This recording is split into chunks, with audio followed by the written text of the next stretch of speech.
오늘 우리가 함께 살펴볼 하나님의 말씀 고린도 후서 1장 12절에서 14절입니다. 우리 함께 봉독합니다.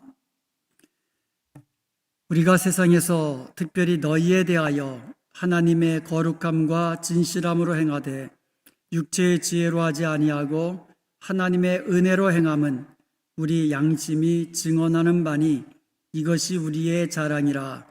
오직 너희가 읽고 아는 것 외에 우리가 다른 것을 쓰지 아니하노니 너희가 완전히 알기를 내가 바라는 것은 너희가 우리를 부분적으로 알았으나 우리 주 예수의 날에는 너희가 우리의 자랑이 되고 우리가 너희의 자랑이 되는 그것이라. 아멘. 고린도 교회에는 거짓 교사들이 살며시 들어와 가지고요, 사도 바울의 사도성을 의심하게 만들었어요. 이 사도 바울의 사도성을 의심하니까 그동안 바울에게 배웠던 어떤 진리의 말씀들, 복음들, 이런 것들 전부 다 퀘스천을 가지게 되는 거예요. 그래서 이들로 인해서 바울의 권위와 가르침을 부정하는 그런 무리들이 생겨난 거예요. 이런 그들에 대해서 바울은요, 진정한 그리스도의 종은 어떤 사람인가, 진정한 그리스도의 종의 모습에 대해서 설명을 해줍니다. 그 첫 번째가 우리 지난 시간에 살펴본 대로 3절에서 11절까지 나오는 그 내용인데요, 그리스도의 남은 고난, 그리스도의 고난에 동참하는 사람, 그래서 하나님의 위로와 격려를 받고 그 결과 주님의 몸된 교회를 세워가는 사람이 그리스도의 진정한 종이다, 이렇게 얘기하는 거예요. 사역자들 가운데 또 목사들도 마찬가지죠. 사역을 통해서 교회를 세워야 되는데 오히려 교회에 분란을 만들고 나뉘게 만들고, 이러한 사람은 진정한 그리스도의 종이 아니다, 이렇게 이야기하는 거예요. 고난받은 이 주님의 그 모습을 본받아서 나의 고난을 통하여서 교회를 세워가고 또 하나님의 위로와 격려를 통하여 다른 이 사람들을 위로하고 격려하는 사람이 진정한 그리스도의 종이다라고 이야기를 한 겁니다. 그러면서 오늘 본문에서는요, 진정한 그리스도의 종의 모습은 하나님의 거룩함과 진실함으로 행하면서 하나님의 은혜로만 사역하는 사람, 이 사람이 진정한 그리스도의 종이다, 이렇게 이야기하고 있습니다. 그러면서 바울 자신은요, 나는 하나님의 은혜로만 사역했다, 나는 지금까지 하나님의 순전함과 진실함으로 나는 행하였다, 이렇게 고백한 거예요.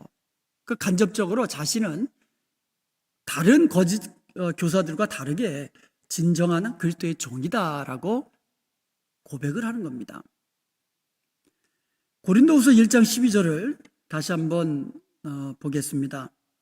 우리가 세상에서 특별히 너희에 대하여 하나님의 거룩함과 진실함으로 행하되, 바울은 하나님의 거룩함과 진실함으로 행했다라고요. 그다음에 또한 육체의 지혜로 하지 아니하고 하나님의 은혜로 행했다라고 이야기하면서 뭐라고 말하냐면, 우리 양심이 증언하는 바니 이것이 우리의 자랑이라. 이것이 우리의 자랑이라. 고린도 후서에는요, 자랑이라는 말이 많이 나옵니다. 왜냐하면 그 당시 고린도 사회가요, 자신의 어떤 권위와 자신의 재물과 자신의 학식을 자랑하고 자신이 가지고 있는 어떤 명예를 자랑하는 그런 분위기였거든요. 그래서 좀 인정받으려고 하고, 이런 분위기예요, 그 당시 사회가. 뭐 오늘날 사회도 다를 바 없죠. 자랑을 하는데 뭘 자랑해요? 은근히 내가 얼마나 부자인지, 내가 얼마나 많이 배웠는지, 내가 얼마나 높은 사람인지, 이런 것들을 은근히 자랑하는 사람들이 많잖아요, 이 사회가. 이 경쟁을 통하여, 자랑을 통하여 인정받고자 하고 명예를 얻고자 했던 그 당시 이 사람들과 다르게 바울도 나도 자랑한다. 근데 그 자랑은 다른 사람들과 같은 그런 자랑이 아니라 무엇을 자랑하는가, 바울이 무엇을 자랑하는가, 이것이 다른 거예요. 당시 사람들은요, 자신이 가지고 있는 재물과 학식과 뭐 이런 것들을 자랑했잖아요. 근데 바울은 그런 것 자랑하는 것이 아니에요. 그럼 바울이 무엇을 자랑했는가? 자기는 하나님의 진실함과 성실함으로, 순전함으로, 또 하나님의 은혜로 그렇게 사역했다 하면서 하나님만 자랑했다는 점에서 다른 사람들과 자랑의 차별점이 있다는 것입니다. 그리고 바울이 자랑하는 이 자랑이 어떤 내 속에서 나오는 것이 아니라 자신의 양심을 걸고 진실한 자랑이라는 거예요. 이 사람들은 왜 좀 요만한 거 가지고도 얘기할 때는 어때요? 있던 많은 거로 이야기하잖아요. 바울은 그런 게 아니라 자기가 자랑하는 자랑이 이 거짓이 아니라는 거예요. 그러면서 그것을 강조하기 위해서 자신의 양심이라는 말을 사용합니다. 그래서 우리의 양심이 증언하는 바다, 이렇게 이야기하는 거예요. 12절에 보니까 뭐라고 말해요? 우리 양심이 증언하는 바니. 그러면서 12절을 보면은요, 하나님이라는 말이 2번 나와요. 즉 양심의 판단 기준, 자기가 말하는, 자신이 자랑하는 이 양심의 판단 기준이 자기가 아니라 하나님이다. 하나님 앞에서 나는 내 양심을 걸고 단언할 수 있다 하면서 이야기하는 겁니다. 자, 그렇다면 바울이 하나님 앞에서 자신의 양심을 걸고 자랑했던 것이 뭡니까? 2가지를 자랑했는데요. 여기서 우리는요, 바울이 어떠한 사람인가, 바울의 인격을 알 수 있고요. 바울이 어떤 사역을 했는가, 바울이 사역한 그 원리를 우리가 알 수가 있게 됩니다. 여러분, 어떤 사람이 일을 할 때에 그 하는 일을 보면 뭐를 알 수 있어요? 그 사람의 생각과 마음과 됨됨이를 알 수 있잖아요. 특별히 연세 드신 분들은요, 다른 사람들이 일하는 걸 이렇게 보면은 그 사람 자체를 알 수 있잖아요. 마찬가지예요. 바울도 바울이 어떠한 사람이었는가, 그것이 바로 바울이 어떻게 사역했는가, 어떤 방법으로 사역했는가, 이게 일치한다는 것이죠. 자, 그러면 이 바울이 이 세상에서 특별히 고린도 교회에서 사역하는 동안 그가 보여주었던 그의 인격과 그의 사역 원리에 대해서 살펴보도록 하겠습니다. 첫 번째로 바울은요, 하나님의 순전함과 진실함으로 행했습니다. 순전함과 진실함. 거룩함이라고 그랬거든요. 하나님의 거룩함이라고 번역해 있어요. 하나님의 거룩함과 진실함, 이렇게 되어 있는데, 이 거룩함이라는 이 말을 그 원문 그대로 번역하면 순전함, 이렇게 번역하는 것이 더 가깝습니다. 순전함이라는 것의 헬라어가 하플로테스랍니다. 하플로테스. 심플리시티라는 그런 의미를 가지고 있는데요. 이 순전함, 문자적인 의미가 뭐냐면 마음이 나눠지지 않는 거예요. 마음이 나눠지지 않았다라는 것을 강조하는 단어예요. 그러나 어떻게 보면 마음이 그냥 어떻게 보면 단순하다, 심플하다 이거예요. 나눠지지 않았다는 거죠. 마음이 하나라는 거예요. 여기서 보여주는 모습하고 여기서 보여준 모습이 다르지 않다라는 거예요. 그게 바울이 순전함이라는, 바울의 순전함. 이 순전함, 하플로테스라는 단어를 바울이 8번 사용합니다. 신약 성경에서. 그 중에서 5번이 고린도 후서에서 나와요. 그러니까 바울이 좀 다른 사도들보다도 이 순전함이라는 단어를 좀 더 많이 사용한 거죠. 자, 그런데요, 우리말 성경에 보면 번역이 조금씩 다르게 되어 있어요. 예를 들어서 로마서 12장 8절에 보면 뭐 위로하는 자는 위로하는 일로, 구제하는 자는 성실함으로, 이렇게 번역되어 있는데 이 성실함이 하플로테스예요. 하플로테스, 순전함. 그리고 에베소서 6장 5절에도 보면 종들아 두려워하고 떨며 성실한 마음으로 육체의 상전에게 순종하라. 골로새 3장 22절에도 이 성실함으로 번역됐지만, 여러분, 우리가 일을 할 때에 특별히 내 비즈니스가 아니고 다른 비즈니스에서 내가 예를 들어서 일을 할 때에 뭐 직장에서 일을 한다든가 아니면 뭐 남의 일을 잠깐 해준다든가 할 때에 나뉘지 않는 마음, 순전함으로 하라는 얘기죠. 그것이 성실함으로 나타난다는 거예요. 성실함으로. 그러니까 주인이 볼 때는 열심히 하는데 아무도 안 보면 그냥 뭐 대충대충 설렁설렁하고, 이것은 순전함이 아니에요. 성실함이 아닙니다. 누가 보든 안 보든 그렇게 성실하게, 이게 순전함이라는 거예요. 그리고요, 고린도후서 8장 2절에 보면 풍성한 연보라는 말이 나오고, 고린도후서 9장 11절에 보면 너그러운 연보, 너그럽게 연보했다 그랬거든요. 너그러운 연보. 고린도후서 9장 13절에 보면 너희의 후한 연보라고 번역이 됐잖아요. 근데 여기서 번역된 풍성한 연보, 너그러운 연보, 후한 연보가 전부 다 하플로테스라는 단어예요. 순전함이라는 단어입니다. 이것을 문맥에 맞게 연보로 번역을 한 거예요.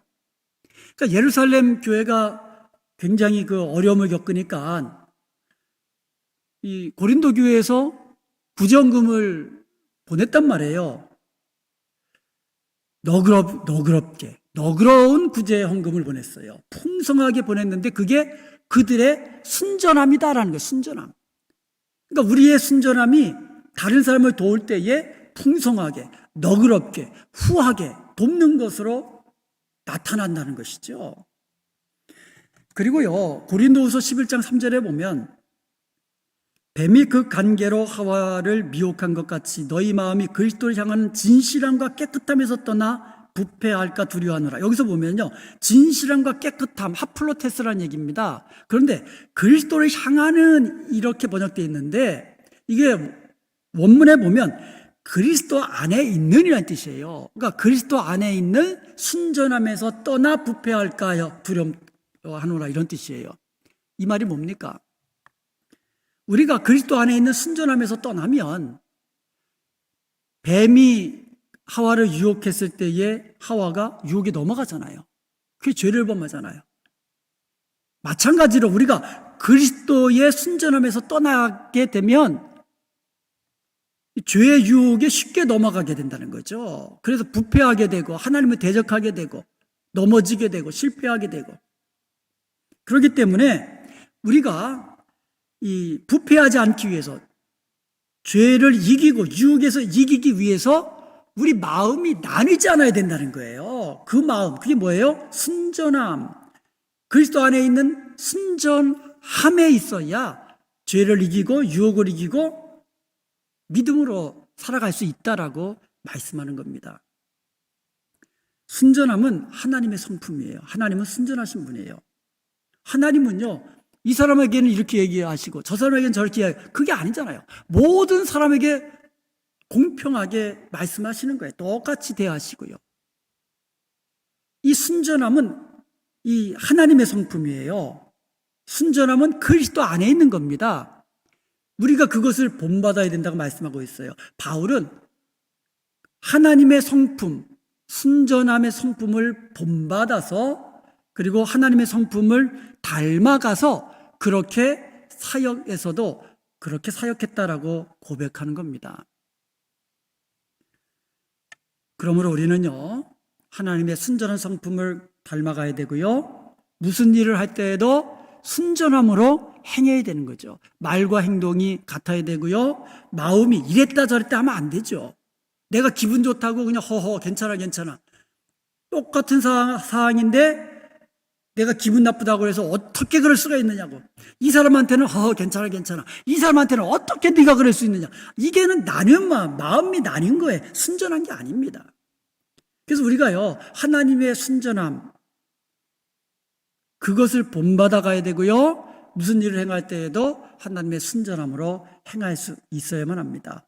바울은 그렇게 했다, 이렇게 고백하는 거예요. 그리고 바울은요, 진실함으로 행했다 그랬어요. 진실함. 이 진실함이라는 말의 헬라어가 에일리 크리네이아라고 합니다. 이 말은 뭐냐면, 이 문자적 의미로는요, 태양빛에 비추어 판단한다라는 뜻이에요. 태양빛에 비추어가지고, 그 깜깜한 데서 보면 뭐가 좋은지 잘 모르잖아요. 같은 사과라고 해서 하나는, 아주 맛있게 생겼고 하나는 상했는데 이것을 깜깜한 데서 보면 모르잖아요. 근데 태양빛에 비추어서 판단하면 드러나잖아요. 딱 드러납니다. 우리의 마음의 동기, 여러분 알 수 있습니까? 어느 날 갑자기 찾아와가지고 다른 사람이 찾아와가지고 막 이런 얘기 저런 얘기 하면서 막 그러는데 그 사람이 지금 무슨 생각하고 있는지 우리 모르잖아요. 동기가 뭔지. 그런데 이 마음의 동기가 아주 태양빛에 비춰 판단해 볼 때에 아주 그냥 순수하다라는 거예요. 아무것도 숨긴 것이 없다. 그럴 때 사용하는 말이에요. 이것을 진실함으로 이제 번역을 한 거죠. 하나님 앞에서 숨긴 것이 없고 다른 사람 앞에서 숨긴 것이 없고 마음의 동기가 아주 그냥 깨끗하고 순수한 그런 것을 이 진실하다 이렇게 이야기하는 거예요. 진실하다. 바울은요 고린도 교회에서 사역할 때 어떤 사심이 없었어요. 어떤 잘못된 거짓된 동기에서 사역한 게 아니었어요. 아주 순수하게 그리고 진실하게 사역한 거예요. 그 당시 그 다른 교사들 아니면 고린도에 있는 사람들은 어떻게 행합니까? 자기를 높이려는 동기에서 자신이 인정받으려는 동기에서 사역을 한단 말입니다. 근데 바울은 그게 아니었어요. 그런 동기에서 사역한 것이 아니라 하나님 앞에 비추어서 그냥 아주 숨김없이 아무것도 숨김없이 아주 그냥 순수하게 하나님을 위해서 그리스도를 전했고 복음을 가르쳤고 어떤 다른 사심이 없이 그것을 지금 바울이 강조하고 있는 거예요. 누가 진정한 그리스도의 종이냐? 하나님의 순수함과 진실함으로 사역하는 사람. 마음이 나뉘지 않고 거짓된 동기가 아니라 정말 하나님 앞에서 순수하게 아무것도 숨기지 않은 그러한 모습으로 행하였다. 이렇게 말하고 있는 것입니다. 자, 두 번째로 이 바울은 어떻게 사역했느냐? 하나님의 은혜로 행했다라고 이야기해요. 하나님의 은혜로 행하였다. 어떻게 보면 바울이 진실함과 이제 순전함 이것은 하나님의 성품이잖아요. 하나님으로부터 기인된 거고 하나님을 닮아가는 모습이거든요. 그렇기 때문에 나의 모습으로 사역한 것이 아니라 어떻게 보면 하나님의 성품을 닮아가려면서 사역한 거잖아요. 그렇기 때문에 바울의 사역은 나의 육체로부터 나온 게 아니라는 거죠. 어디서부터 나왔어요? 하나님으로부터 나온 거다. 그래서 하나님의 은혜로만 행하였다라고 고백하는 겁니다. 자, 12절 한번 다시 보겠습니다. 우리가 세상에서 특별히 너희에 대하여 하나님의 거룩함과 진실함으로 행하되 육체의 지혜로 하지 아니하고 하나님의 은혜로 행함은이라고 이야기하고 있어요. 하나님의 은혜로 행했다는 거죠. 여기서 육체의 지혜와 하나님의 은혜가 지금 대조되고 있어요. 자, 여기서 말하는 육체는 헬라어로 삭스라고 합니다. 삭스. 이 말은요, 이게 몸, 그 flesh, 육체, 그것을 의미하는 건데요. 원래는 이게 중립적인 의미로는 이 세상에 속한 어떤 자연적인 이런 것을 의미하는 거예요. 그러니까 자연적으로 이 땅에 이제 태어난 몸, 이런 것들은 이제 중립적으로 이건 선하다, 악하다 이렇게 판단할 수 없는 중립적인 의미를 이제 가지고 있는데 이것이 긍정적인 의미로 사용된 경우도 있어요. 예를 들어서 에베소 5장 31절에 보면 그러므로 사람이 부모를 떠나 그의 아내와 합하여 그 둘이 한 육체가 됐지라. 이 육체, 삭스거든요. 결혼한 남녀가 어떤 성적으로 아주 친밀함을 누리는 것, 이것을 긍정적으로 지금 이야기하는 거예요. 그리고 죄 없으신 예수님의 몸에도 이 삭스라는 단어가 사용됐습니다. 예를 들어서 요한복음 1장 14절에 보면 말씀이 육신이 되어, 여기서 말하는 말씀은 독생자 예수 그리스도 하나님의 아들을 의미하시잖아요. 말씀이 육신이 되어 flesh, sarx, 예수님께 적용됐기 때문에 이거는 뭐 부정적인 의미가 아니잖아요. 이것은 거기다가 요한일서 4장 2절과 3절에 보면 이로써 너희가 하나님의 영을 알지니 곧 예수 그리스도께서 육체로 오신 것을 시인하는 영마다 하나님께 속한 것이요, 예수님이 육체로 오셨다, 이것을 시인한 것이 하나님께 속한 영이라는 거예요. 이때 사용한 단어 육체가 삭스예요. 그러니까 예수님께 적용됐잖아요. 3절에 보면 예수를 시인하지 아니하는 영마다, 이 말은 뭐예요? 예수 그리스도께서 육체로 오신 것을 시인하지 아니하는 영마다, 하나님께 시인하지 아니하는 것은요, 이건 하나님께 속한 것이 아니죠. 적그리스도의 영이라는 거예요. 하나님께 속한 것이 아니라 적그리스도의 영이라는 거예요. 그래서 여기서 말한 삭스가 육체, 예수님께 적용됐다라는 거. 그 다음에 또 하나는요, 우리가 믿음으로 살아야 되잖아요. 이 세상에서 우리가 믿음으로 살 때 뭐로 살아요? 우리가 육신으로 살잖아요. 그렇잖아요. 우리가 이 땅에서 믿음으로 살아야 되는데 육신이 없는 영으로 사는 게 아니잖아요. 육신으로 믿음으로 사는 거잖아요. 바울이 그것을 이야기했어요. 갈라디아서 2장 20절에 보면 이제 내가 육체 가운데 사는 것은, 이때 사용되는 것이 삭스잖아요. 나를 사랑하사 나를 위하여 자기 자신을 버리신 하나님의 아들을 믿는 믿음 안에서 사는 것이라. 내가 지금 육체 가운데 살고 있는 것은 믿음 안에서 사는 거예요. 믿음 안에서. 이렇게 좀 긍정적인 의미에서 사용된 적도 있는데요.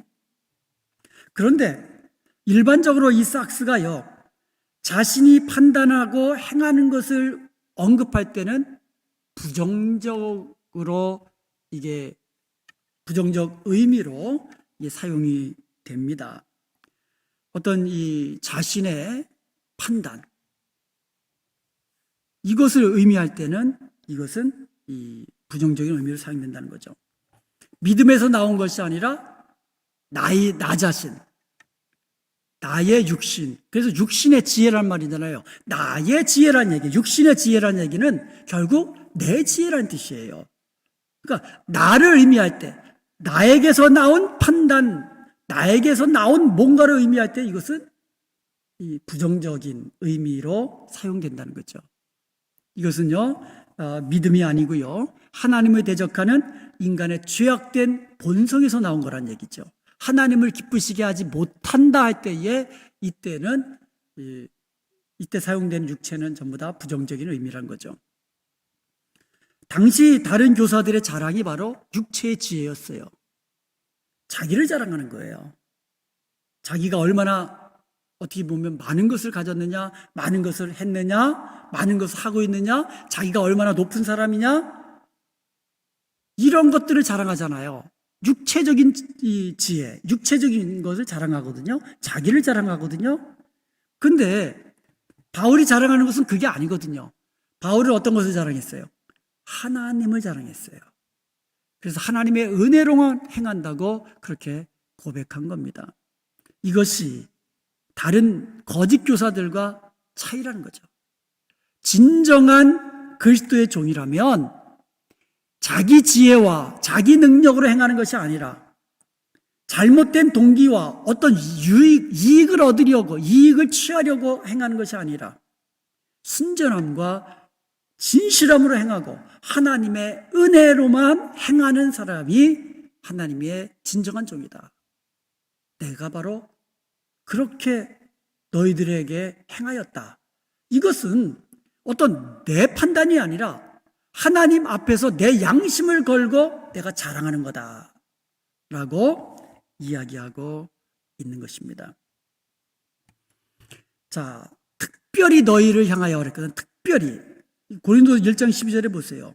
바울은요, 세상에서도 그렇게 했지만 특별히 너희에게, 그러니까 고린도 교회에서 사역할 때 특별히 그렇게 했다는 거예요.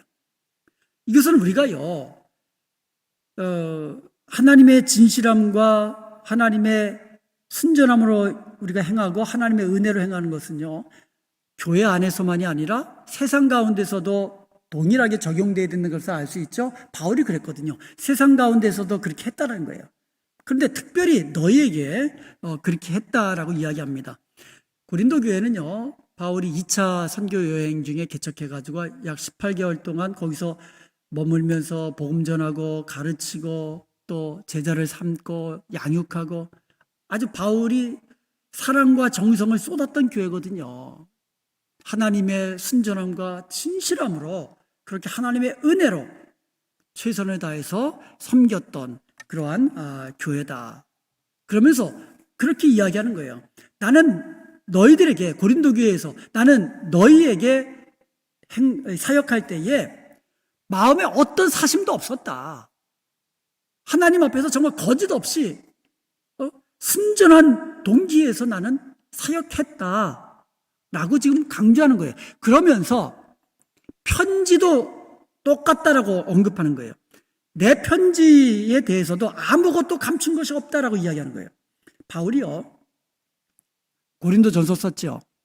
고린도 후서 썼죠. 그리고 고린도 전서와 고린도 후서 사이에 또 한 통의 잃어버린 편지가 있다 그랬잖아요.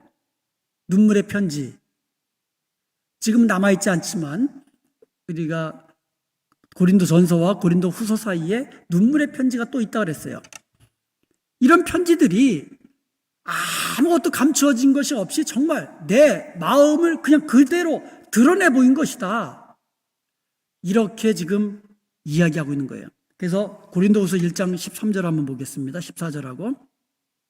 자, 13절 한번 보면 오직 너희가 읽고 아는 것 외에 우리가 다른 것을 쓰지 아니하노니. 너희들이 읽고 너희들이 지금 아는 것, 그게 내 마음 그대로다. 그것을 지금 이야기하고 있는 거예요. 내가 너희들에게 숨겨놓고, 내 마음은 숨겨놓고 그냥 편지로 그냥 이렇게 이게 아니고 내 편지는 순전하고 진실하여 아무것도 숨기는 것이 없다. 그것을 지금 강변하고 있는 거예요. 그러면서 이렇게 이야기합니다. 너희가 완전히 알기를 내가 바라는 것은 14절에 너희가 우리를 부분적으로 알았으나 완전하게 알기를 원한다는 거죠. 너희가 완전히 알기를 내가 원한다. 지금까지는 너희가 우리를 부분적으로 알았다. 여러분, 부분적으로 알 사람이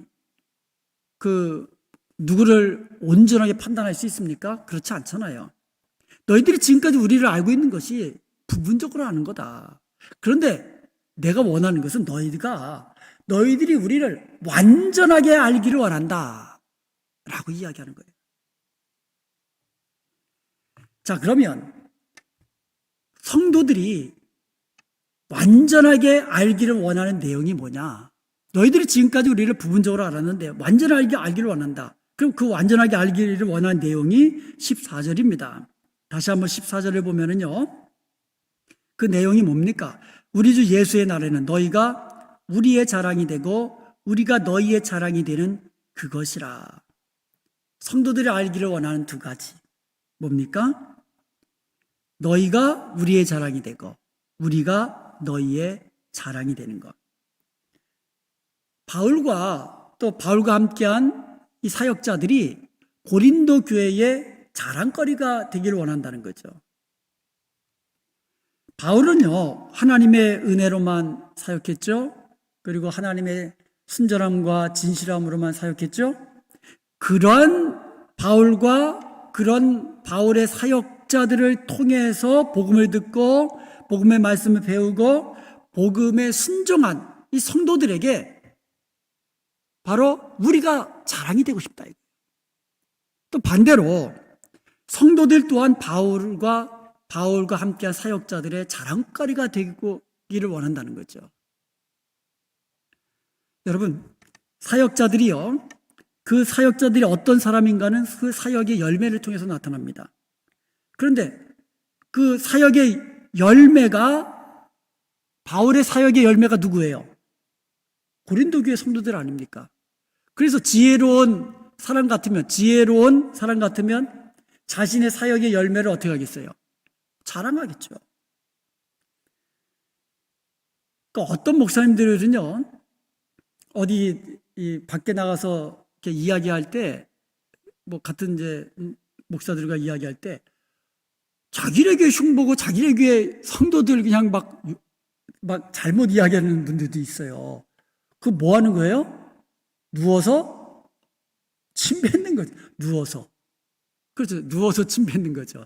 자기 얼굴에 침 뱉는 거예요. 자기 사역의 열매잖아요. 그러니까 지혜로운 목회자는 어떻게 하겠어요? 자기 교회 자랑하고 자기 교회 성도들 자랑하고, 이게 지혜로운 거 아닙니까?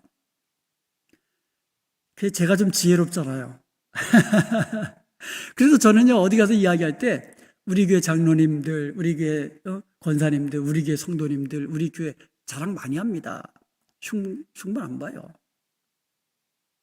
나의 사역의 열매인데 이게 지혜로운 거 아닙니까? 마찬가지로 우리 성도님들도 밖에 나가서 우리 교회 막 그냥 나쁜 점 얘기하고, 우리 교회 목사님은 말이야 막 이러면서 막 흉보고 막 뭐 우리 교회 장로님들은 말이야 막 이러면서, 이거는 결국 누구 얼굴에 침 뱉는 거예요? 자기 얼굴에 침 뱉는 거예요. 지혜롭지 못한 거죠.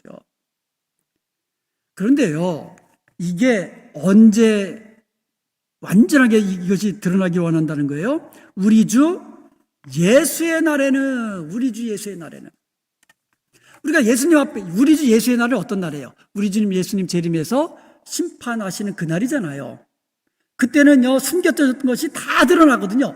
그때 하나님 앞에서, 우리 주님의 심판대 앞에서 딱 같이 섰는데 서로가 자랑거리가 돼야 되잖아요. 아이고, 우리 담임 목사님이셨는데요, 우리가 이 땅에 있는 동안에 마찬가지고, 이분들은 우리 은혜합병관교회 성도님들인데요, 제가 이 땅에서 사역할 때에 얼마나 주의 나라를 위해서 함께 동역하고 헌신하고 수고하고 눈물로 희생했는지 모릅니다. 서로가 자랑거리가 된다는 거, 참 복되죠, 그죠? 바로 그것이 되기를 원한다고 지금 이야기하고 있는 겁니다. 우리 주 예수의 날, 우리 주 예수의 날. 바울은요, 현재를 살면서도 종말을 의식하며 살았습니다. 이게 종말 신앙 아닙니까? 결국 종말적 삶이고요. 그러니까 지금 살지만 결국 하나님 앞에 서는 그날을 생각하면서, 내가 지금 살고 있지만, 지금 말하고 있지만, 내가 지금 사역하고 있지만 마지막 날에 우리 주님 앞에서 판단받는다라고 항상 의식하면서 그렇게 살았다는 거죠. 그렇게 사니까 세상뿐만 아니라 고린도 교회에서도, 우리가 은혜교회, 은혜와 이 평강교회 안에서뿐만 아니라 우리 가정에서도, 사회에서도, 직장에서도, 어디서든지 어떻게 산다고요?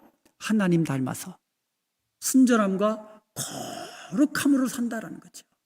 그래서 사람들이 우리를 볼 때 참 순전하다, 말과 행동이 뭐 다르지 않다, 마음이 참 투명하고 숨긴 것이 없는 사람이다, 이것이 바로 이 하나님의 성품인데, 바로 우리 성도들이 닮아야 할 성품인 줄로 믿습니다. 바울이 그렇게 했다고 고백하는 거예요. 자기도 닮아간다고 이야기하는 거죠.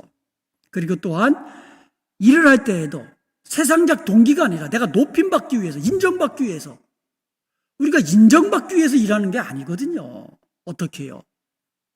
우리 주님 앞에서 정말 이 세상적 동기가 아니라 하나님의 은혜를 아는 자로서 하나님의 은혜로 행하는 것, 이게 바로 우리의 이 행하는, 사역을 할 때든지 어디서 할 때든지 이것이 우리의 삶의 모습의 동기가 되어야 될 줄로 믿습니다. 오늘 우리가 찬양했잖아요. 모든 것이 하나님의 은혜다. 내가 어린 아이로부터 지금까지뿐만 아니라 주님 오시는 그날까지, 주님 앞에 서는 날까지 내가 살아가는 것 전부 다 하나님의 은혜 아닙니까? 함께 모여서 찬양하면서 예배할 수 있는 것도 하나님의 은혜고, 하나님의 말씀 듣고 또 하나님의 말씀 배울 수 있는 것도 하나님의 은혜이고, 기도로 주님과 교통할 수 있는 것도 하나님의 은혜이고, 은혜와 평강교회에서 함께 주님을 섬길 수 있는 것도 하나님의 은혜이고, 모든 것이 다 하나님의 은혜이잖아요.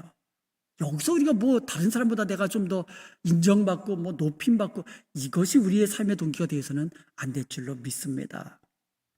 이제 우리가 순전함과 하나님의 순전함과 진실함으로 행하십시다. 그래서 우리가 주님 앞에 서는 날 서로가 자랑거리가 되는 복된 삶을 사는 저와 여러분 되시기를 주님의 이름으로 간절히 축원드립니다.